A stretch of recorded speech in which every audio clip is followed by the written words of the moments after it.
Hi guys, রোজ রোজ এক ধরনের ফুলকপি আলুর তরকারি খেতে ভালো লাগে বলুন?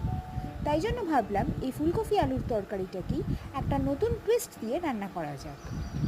এখানে আগে থেকে বলে রাখি, আমরা ফুলকপিটাকে আলাদা করে ভাপিয়ে নিয়েছিলাম আগে, আর সামান্য তেলে নুন হলুদ দিয়ে ভাপানো ফুলকপি ও ছোটো ছোটো করে টুকরো করে রাখা আলু একসঙ্গে ভেজে নিয়েছিলাম।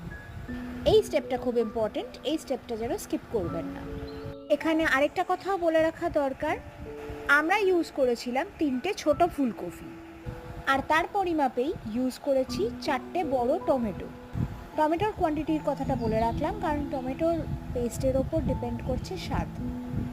আমরা এই ডিশটাতে কাঁচা লঙ্কা ইউজ করেছি, আপনারা চাইলে গুঁড়ো লঙ্কাও ইউজ করতে পারেন। তাহলে আর কি, ভিডিওটা দেখে চটপট রেসিপিটা বানিয়ে ফেলুন, আর ভালো লেগে থাকলে like, share and subscribe. Thank you so much.